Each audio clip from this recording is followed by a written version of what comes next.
Hello बच्चों, let's see the following question. Select the correct statements from the following. Following में से हमें correct statement select करना है. Statements क्या है? First, motion of a satellite and a planet is periodic as well as simple harmonic motion. Second statement, mass suspended by a spring executes simple harmonic motion. Third, motion of a simple pendulum is always simple harmonic motion. Simple pendulum का जो motion होता है वो क्या होता है? Always simple harmonic motion होता है. ए ऑप्शन से is one only means first statement correct है only. B second only. C first and second. D first second and third. Now let us discuss the key concept used in the question. इस question में क्या key concept use हो रहा है? Key concept used in the question में हम simple harmonic motion के बारे में बात करेंगे. SHM का मीन्स होता है, S means simple, H means harmonic and M means motion होता है. Simple harmonic motion. Simple harmonic motion के लिए क्या कंडीशन होती है? फर्स्ट तो इसके लिए कंडीशन होती है कि जो मोशन है एक तो वो पीरियोडिक होना चाहिए, motion should be periodic, and second condition इसके लिए क्या होती है? that motion should be oscillatory. Motion क्या होना चाहिए? ऑसिलेटरी होना चाहिए. अब ऑसिलेटरी का मीन्स क्या होता है? टू एंड फोर्थ मोशन होता है. क्या होता है? To and fro motion. जब particle to and fro motion जो है वो एग्जीक्यूट करता है एंड मोशन जो है वो पीरियोडिक होता है, तब हम बोलते हैं कि जो मोशन है वो क्या है? ऑसिलेटरी मोशन है.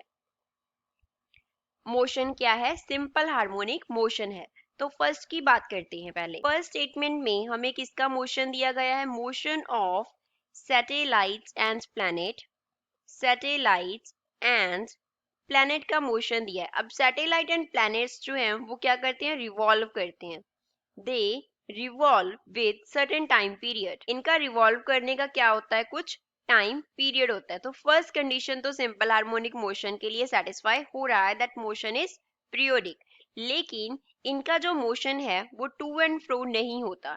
Not oscillatory. मोशन जो है वो ऑसिलेटरी नहीं होता. कैसे? क्योंकि ऑसिलेटरी मोशन कैसे होगा? जैसे हमने सपोज यहाँ पे कुछ इस तरीके से कुछ सॉलिड हम बॉब बना लेते हैं. सिर्फ सॉलिड्स क्या है? हमारे पास स्पोर्ट है. यहाँ पे हमने स्ट्रिंग से बॉब लटका दिया. अब यहाँ पे ये मीन पोजीशन है, तो पार्टिकल ऐसे मूव करना चाहिए. एक तरफ राइट को गया, वापस आया, लेफ्ट को गया, वापस आया, राइट को गया. तो इस तरह का जो मोशन होगा वो ऑसिलेटरी मोशन होगा. लेकिन सैटेलाइट एंड प्लैनेट्स जो है वो क्या करते हैं? रिवॉल्व करते हैं. उनका मोशन ऑसिलेटरी नहीं होता. टू एंड फ्रो मोशन में वो नहीं होते. तो क्या उनका मोशन सिंपल हार्मोनिक मोशन होगा? नहीं. तो फर्स्ट हमारे पास क्या हो गया? इनकरेक्ट स्टेटमेंट हो गया. सेकंड, मास सस्पेंडेड बाय अ spring execute simple harmonic motion. Second में क्या दिया है हमें? मास सस्पेंडेड बाय स्प्रिंग, और सिंपली वी कैन से हमें स्प्रिंग मास सिस्टम दिया है. हमें क्या दिया है?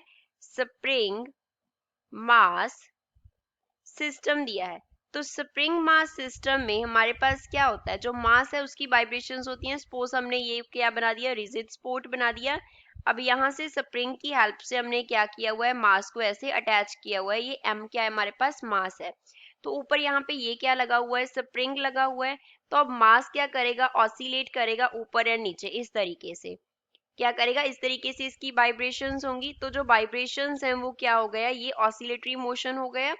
तो इसका जो मोशन है वो ऑसिलेटरी मोशन हो गया. तो ऑसिलेटरी मोशन है प्लस इसका कुछ ना कुछ टाइम पीरियड होगा. तो टाइम पीरियड टी के लिए हम क्या फॉर्मूला लिख सकते हैं?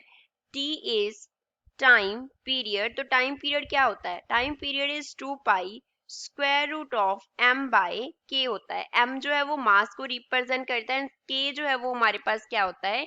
k here represents spring constant. Spring constant को रिप्रेजेंट करता है. तो टाइम पीरियड हो गया, मोशन ऑसिलेटरी हो गया, that means spring mass system का जो मोशन है वो क्या हो गया? सिंपल हार्मोनिक मोशन हो गया. थर्ड स्टेटमेंट की बात करते हैं. सेकंड तो हमारे पास करेक्ट स्टेटमेंट आ गया. थर्ड में बोला है motion of simple pendulum is always simple harmonic motion. अब हमें क्या दे दिया? सिंपल पेंडुलम दे दिया. सिंपल पेंडुलम में जब भी हम सिंपल हार्मोनिक मोशन की बात करते हैं पहले तो उसमें जो रीस्टोरिंग फोर्स होता है, उसमें जो रीस्टोरिंग फोर्स होता है वो क्या होता है? डायरेक्टली प्रोपोर्शनल टू डिस्प्लेसमेंट होता है. अगर restoring force directly proportional to displacement नहीं होगा तो वो सिंपल हार्मोनिक मोशन नहीं होता, क्योंकि रिस्टोरिंग फोर्स क्या करता है, उसे वापस अपनी जो पहले की ओरिजिनल पोजीशन है उसकी तरफ लेके जाता है।